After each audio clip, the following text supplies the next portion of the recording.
ways that plastics harm the environment, and one way they may help. Plastics may actually be co-opted to help reduce harm to the environment, but only if we stop screwing it up in all those other ways we mess with it. In 1992, a shipping container filled with 28,000 rubber duckies was lost after it fell into the sea somewhere between Hong Kong and the United States. Even today, those plastic bath toys still wash ashore from time to time, even in totally different oceans as far away as the eastern seaboard of the United States, as well as the coasts of Britain and Ireland.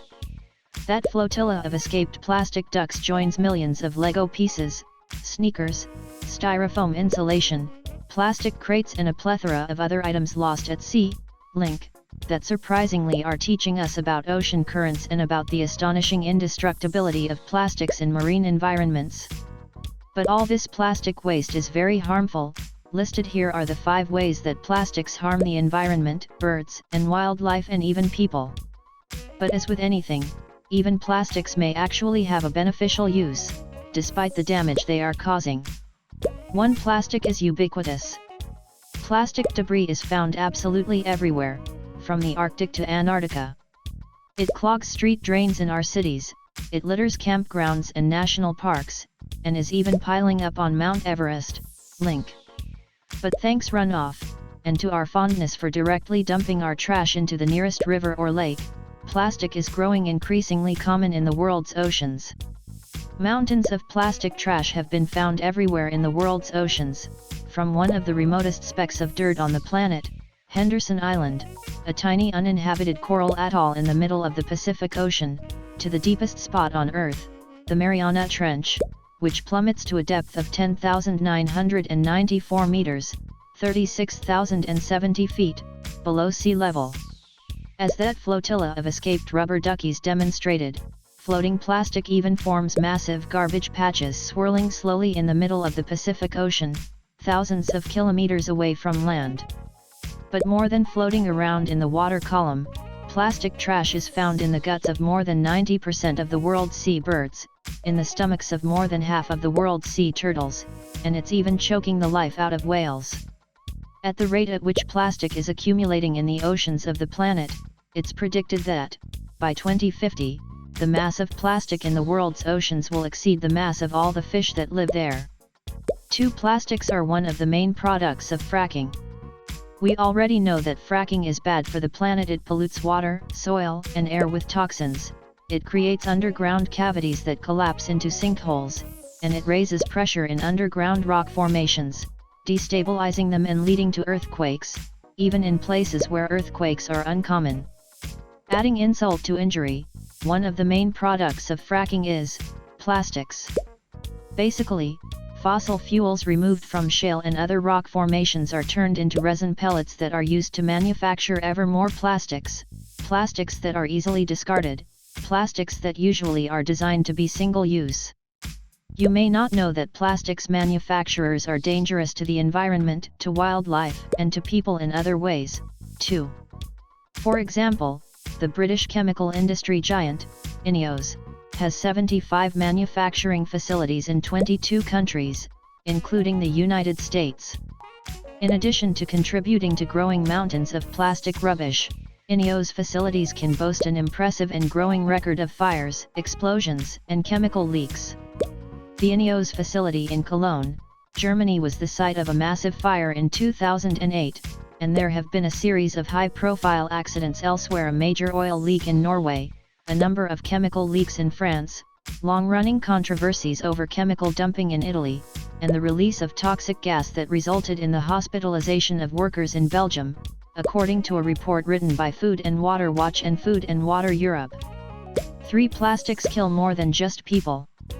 In the last few months, the effects upon wildlife that come from eating, or becoming entangled in, plastic debris have been reported more widely and more often than ever before, leading to public outcry and protests. These tragic events should come as no surprise. There are an estimated 270,000 tons of plastic floating through the world's seas, where it threatens 700 marine species with its presence. Further, there is growing evidence that plastics play a role in rising rates of species extinctions. but entangling or lodging inside the digestive tract of an unfortunate victim, like whales and other marine mammals, birds, sea turtles, and fishes, is not the end of the line, because plastics do not biodegrade, nor are they digestible. Instead, large plastic pieces break into smaller fragments that are easy for even more animal species to consume.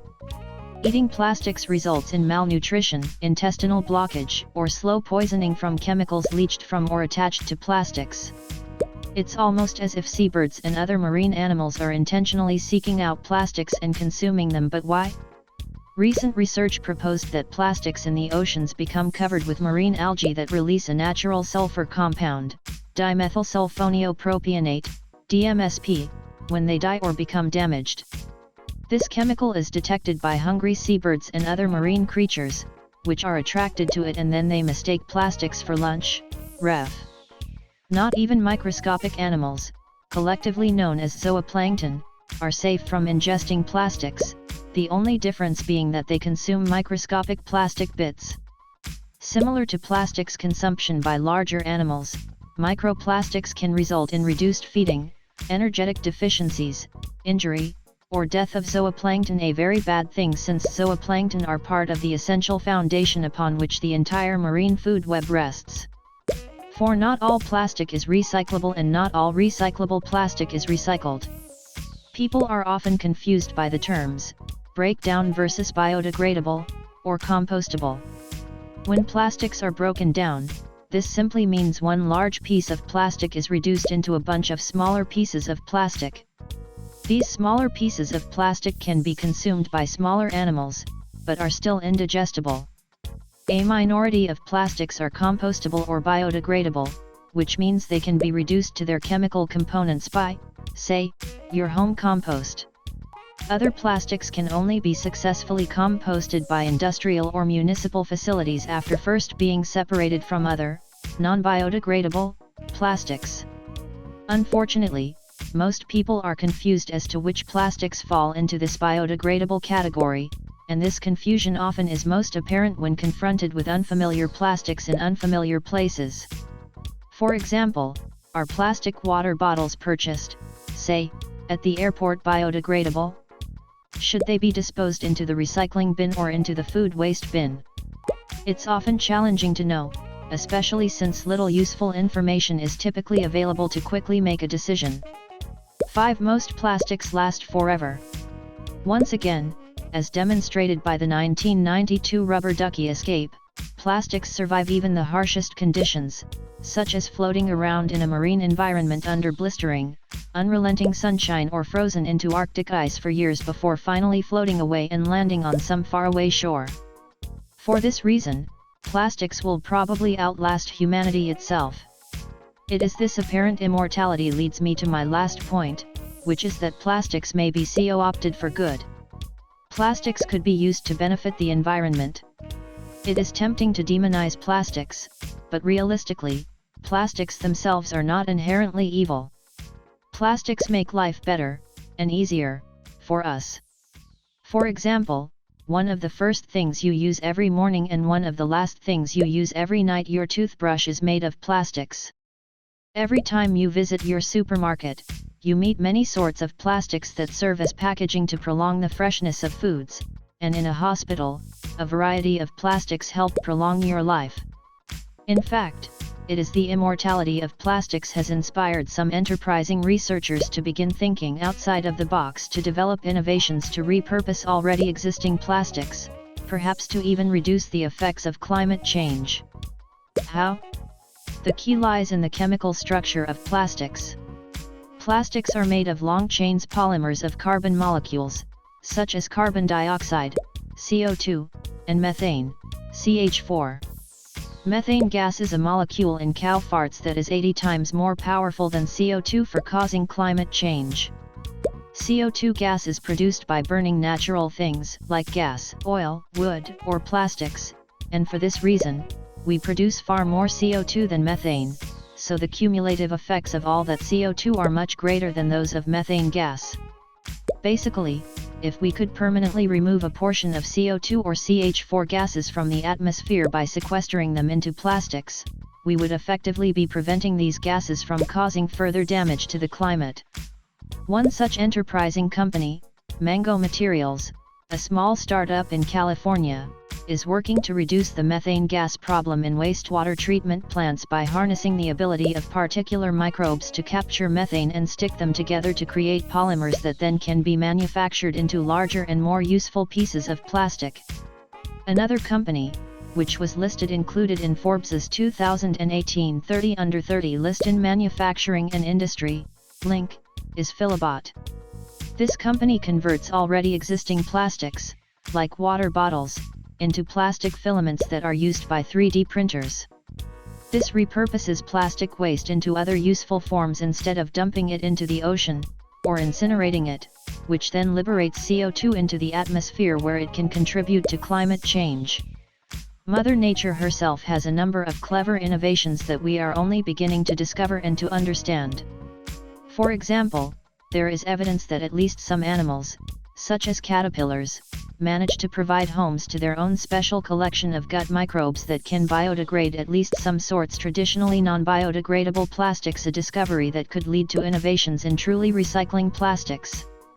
And just last week, a paper was published that discusses how a group of Japanese scientists developed a mutant enzyme that can degrade the traditionally non-biodegradable plastic, PET, which comprises plastic water bottles. This mutant enzyme is 20% more efficient than its original form, produced by the microbe, Ideonella socchiensis 201F6. Hopefully these new innovations and discoveries will inspire yet more creative thinkers to harness the power of their imaginations, perhaps assisted by vast armies of microbes, so we can repurpose apparently immortal plastics into other useful forms, maybe even a few more rubber duckies, whilst preventing the escape of damaging CO2 and CH4 into the atmosphere. Subscribe here for more scientifically proven videos, and thanks for watching.